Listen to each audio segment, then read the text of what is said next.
Hi, I'm Trish Tagle, and welcome to Trish Time. Today, our guest is Edward Martin Jr., President and Director at the Hartsdale Pet Cemetery. So, hello, Ed. Hi, Trish. Hi, welcome back to the show. Welcome again. We did speak earlier, so that's why I said welcome back.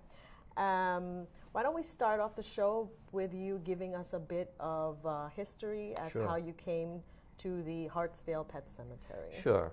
The cemetery started in 1896. It's the first pet cemetery in America, and it's the second overall in the world.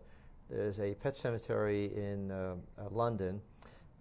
It's in Hyde Park, and while they were first in 1888, they haven't buried a pet in over a years. They just keep it as kind of a museum. It's beautiful. My wife went there and liked it, but we're the oldest operating pet cemetery in the world.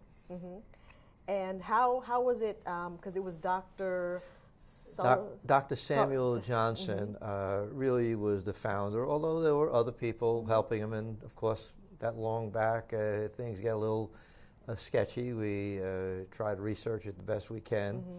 But the story goes that Dr. Johnson, who was a significant veterinarian, he was one of the founders of the ASPCA, and he was active in the state for animals, looking after their welfare. And but he also had a practice in Manhattan. And one day, a woman came to him and wanted him to take care of her pet. And unfortunately, the pet passed away in his office. And she became very, very upset and wanted to know, well, what happens now? Normally, people did not ask the veterinarian that, but he answered her, and he told the truth. And really, the pet would kind of just be disposed of, maybe at the incinerator or, unfortunately, with the trash. She became very upset again and said she didn't want that to happen. And she had no place where she could bury her pet. She lived in an apartment. She knew that the city was growing and growing, and she was afraid to bury in an empty lot because the building would be on top of it. So Dr. Johnson took pity on her and told her that he had a little place north, which is very rural then, in Hartsdale. Yes. And he would go there on weekends and so forth. And as we chatted before, I have pictures of Central Avenue being a dirt road at that time. But he told her she could take the train up to Hartsdale. There was a stop. And she could take her pet about a mile from the train station where his property was. And she was free to bury the pet on his property. She took him up on it. And that started a barrage. She told a couple of people about it. And sure enough, Dr. Johnson got numerous calls of whether they could do it. So this got going, and more people did it. When I say more and more people, maybe 100. And these folks would meet at the cemetery that buried their own pets. Some would put up a monument or fencing around their plot and so forth. And they enjoyed each other's company. However, as time went by, some of the plots became abandoned and unkempt, and Dr. Johnson, along with many of the plot holders, the people who buried there, decided that they wanted to make this cemetery as much like a human cemetery as could be. So they wrote down the rules and regulations. They raised money from plot holders and others to make the cemetery look very attractive. It wasn't that it was bad before, but it was very rural. So they organized it, put in paths and so forth and so on. And in 1914, they incorporated. That's still the corporation that we operate under today. And here we go. Yeah. And we're still there. Well, that's really actually a great service, not just to the community, but to different people who, basically, as we know, treat their pets as family, and there are various markers. There's a huge mausoleum that's there. There's also, some say there's some celebrities there. We'll talk about that in a minute. But in 1996, that was the centennial celebration of the Pet Cemetery. And tell us about the obelisk that's there now. Well, we decided, and at that time, the person who came with me, I came to the cemetery in 1974, along with a childhood friend, Pat Grasso, came with me, and we entered into the cemetery, and we made decisions jointly. So we had a nice little ceremony in 1996 celebrating 100 years of operation. Many in the pet community enjoyed that, even not in this part of the country. And we decided that we would make a little small area, a centennial park.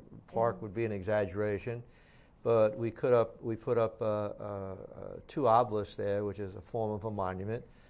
And we if somebody donated $500 to the cemetery, we put their name on the obelisk, and that's been very well. And people enjoy that. They like to see the names. Some people put their pets' names on there. So we think it's a beautiful place. It's right as people come in from the West Gate, which is on North Washington Avenue, to see it. But we're very proud of it. And there's also different, aside from the markers, there's also different sculptures that you can see and different features on the stones. For example, there is this one where this man's urn is on top of one of the headstones. So you want to talk about that? Sure. There's been a little activity on that. Many people don't know this, and it's not something that we advertise or anything. But for years, long before I came there, the folks who owned plots at the cemetery where their pets were allowed to bury human cremated remains. And I'm always, lawyers tell me, be sure you say this, Ed, we are not a human cemetery. We're a pet cemetery. Yes. And pets are buried there. However, again, the legalistic part of it is that once one is cremated, as many people, if you think about it, do a lot of things with human cremains. Throw them in a park or in the ocean or a favorite place, their backyard, whatever.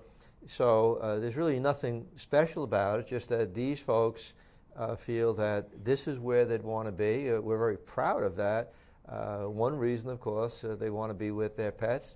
But many people tell us, and I want to say this the right way, that many people prefer the pet cemetery as a park-like situation to a human cemetery, because we're smaller and more intimate and so forth, and we're family operated. We was family operated even before I came there, but right now Pat Grasso, my former partner, retired a while ago, and 2 of my sons are with me.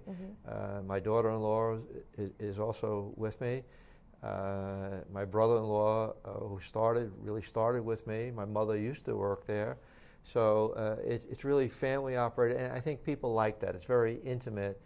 They want to know the people, because there aren't a lot of people who bury pets. The people who do it, of course, are very fond of their pets, and they want to memorialize them just like they do other members of the family. So they think of, and I'm one of them, think of their pets as part of their family. I personally don't think of them as my children. I have 3 sons, but I certainly do think of the relationship that I have with my pet now and the pets before that. We take care of them. We give them food, shelter, medical care. So to some of us, it's an appropriate thing to do. Cemeteries really exist so that the people who are left, the family members and friends, can come and pay their respect. And it's nice, whether it's human or pet. And it's a nice thing, because in many cases, when someone or an animal passes away that you've loved. It's not a great time. I mean, sickness or whatever.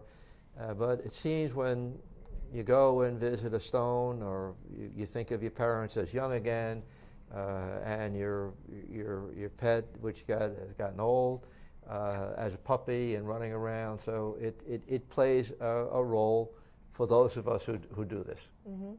And there's also, you pointed out to me when I did visit you, there's also this sculpture there of the cats and the rabbit. And maybe you wanted to talk about that sculpture a little bit. Yes, I'm proud of that too. Not that I did it, but I'm proud of the reason that the plot holder, Mr. Selden, did this. And the story is that Mr. Selden came up, oh my goodness, probably about 15 years ago. He did not even know there was a cemetery there. He wanted to cremate the pets, and once we started cremating pets, more and more people came to us.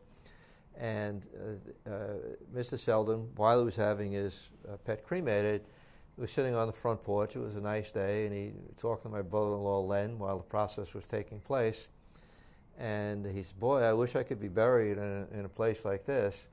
And Len said to him, well, you can, but you have to be cremated first. Yeah. We said, well, that's not a problem for me. I plan to be cremated anyhow. So he bought a plot, and a pretty significant size plot for a cremated pet, which of course doesn't take a lot of room. But he said he wanted a plot that size because he wanted to put a special monument, and really a monument that was a sculpture. And he thought about it for a long time. He talked to me about it only because we have to approve the size and so forth. And when he did it, he put up, at least what I think is a beautiful monument memorial. And many people ask about it. And it's a memorial with 4 cats playing instruments and a rabbit. And he told me the story of it, so I'll tell the story here. Sure. Is that he chose this and wanted the story because the story of the cat band with the rabbit, Bunny, enjoyed music and became a musician, and a pretty good musician. And he wanted to join the cat band. That was his ambition. And he went to the leader of the cat band and said, boy, I'd really like to play with you guys. And the cat leader said, well, that's impossible. Why not? He said, because you're a rabbit, you're not a cat. And the rabbit was very, very disappointed. And he went out and bought a cat mask and put it on, went back to the leader and did his audition. And he was a very talented musician. And the cat band said, boy, you really are good, and we would welcome you into the band. And so the rabbit took the mask off, and the cat leader said, well, you're so good, you're with us. Now, why did he put up that particular memorial? Well, he said he thought of the pet cemetery as that. The idea of the cemetery gave him the idea. Because if you took a tour around the cemetery, and anybody is welcome to come in and do that, you don't have to bury a pet there, you can come in and find an interest, that there are Stars of David, there are Celtic cross, there's Russian crosses, there are other religious symbols that are there, and they're not in different areas, so it's not that it's a Catholic cemetery or a Jewish cemetery at all. And we don't distinguish a cat area as opposed to a dog area or other. They're all together, and we think of it as a name, kind of a name that people have given to the cemetery is the peaceable kingdom in Hartsdale, where the lion and the lamb lay down together. So for that reason, it's a beautiful statue and we love it, but really the reason for it is very important to me, and that's how I look at the cemetery. Because to me, the people who bury pets are special people. And we might talk about celebrity pets and so forth, and there are some, but most of the pets there come from shelters, from people who rescue them. And some of the people, it's true, are very wealthy. Some are not so wealthy. They come from different parts of the country and some from different parts of the world, but they have the one thing in common, and that is they love their pets. Mm-hmm. And the one feature that, that I did notice there is that you actually do have pets, people burying pets where they brought them over from their motherland. Yes. So, yeah. There are some. There are pets that have come from Egypt, from Italy, Hungary, rather, from many, many different places. Mm-hmm. They were with folks who lived over there and came over, and they brought their pets with them. And you'll see that born in Egypt, came to New York, and so forth and so on. However, there are some. I can think of one, the most recent one. A gentleman was working in London. He came from New York. He was in finance, and he was in London doing business, and his pet passed away, and he told us, these are his words, not mine, that he wouldn't think of burying any place else. So he came over with his deceased pet, made special arrangements, and came to the cemetery. And once again, these are things that make us very proud. Mm-hmm. And aside from this, there are certain urban legends about the cemetery, about Rin Tin Tin and Lassie being in there. And what do you have to say about that? They're not there. I do not know where Lassie is. Mm-hmm. And I should say, in many cases, dogs that we see, Lassie, Rin Tin Tin, there's a number of them. There's not one Rin Tin Tin, there are a few. Yes. But I did have the occasion, oh my goodness, probably 20 years ago, maybe even longer than that, to visit Paris. Mm-hmm. And the cemetery, the next oldest one is a cemetery. When I say Paris, it's like we're not in New York, we're outside of New York. Well, they're outside of, I forget the name of the little town that they're in. But I visited. It's a very, very lovely place. And there's a statue of Rin Tin Tin, and at least one of the Rin Tin Tins. Yes. And supposedly we had a little trouble communicating, because to say that my French is poor is exaggerating. I really don't have any French. But with help, we got the word that Rin Tin Tin was over, or a Rin Tin Tin was over making a film, and passed away there, and was buried there. Okay. Well, besides that, there's also, I mean, for people, just different things, as you said, even if you don't have a pet that's buried there, it is a beautiful location. And, some of the features there's certain, because pets are buried sometimes in the same plot. There's more than one pet in the same plot. And the owners have a bit of a sense of humor, so they name their pets certain names that kind of go together, and one of them is like Tanqueray and Tonic, and then Bagel and Bialy. So if people do visit, as you said, there's different, different features there that they can see aside from the beautiful location. And there's one special cat that does belong to one celebrity, that they might spot the headstone there. The other thing you might want to talk about briefly is the War Dog Memorial. Sure. Well, let's start with the most recent celebrity, which was Mariah Carey. Mm-hmm. It's over 10 years now, and originally her manager, I believe, if I have the correct terminology for that, came up and bought the lot. And shortly after that, Mariah Carey came up with this gentleman and buried Clarence the cat. And it's a nice monument. I personally wasn't there when she buried, but I understand she was very happy with it, and I think has come back a few times, not many. I'm sure she's very, very busy. Mm-hmm. But that's the most recent celebrity we had. Diana Ross, before that, buried cremated remains of a pet. Unfortunately, there's no monument for that. But there are, the drummer, Gene Krupa, George Raft, the actor, had buried there. Barry Gray, a commentator, buried there. Joe Garagiola and Ralph Kiner have buried there. But once again, most of the pets are just, not normal from. people. Yeah, we did have my son is going to be mad at me, but we had one of the celebrity chefs buried there fairly recently. Oh, okay. But I'm searching for his name.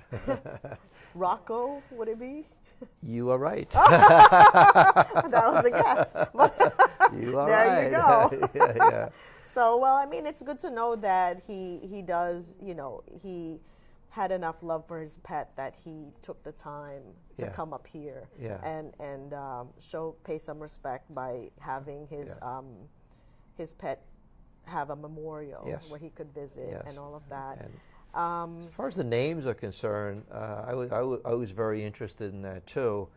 And I wrote a little article years ago about the cemetery, and I took the time to walk around. It's amazing, even though I had been there for a number of years, you notice things when you're looking for a purpose, and there were a number of interesting names that the folks would name their pet, like I say, gin and tonic or Tangerine and tonic. Yeah.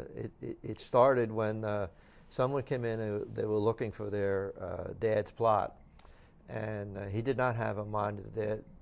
Dad did not erect a monument yet, but I looked it up on the map and I took him and I said, well, this is easy to find. And I went up there, and on one side there was a monument with the name Whiskey on it, and on the other side was bourbon or something else like that. I said, well, this guy's happy. And I saw names of another gentleman pointed out to me there's a pet there named Princeton, so we have Ivy League graduates at the cemetery. Yes, you do. A few nice names, and of course some are very, very touching things that put on. I found 3 where one had I'm not sure of the pet's names, but let's say Brownie, and he's my friend. And then there was another one that talked about their pet as my best friend.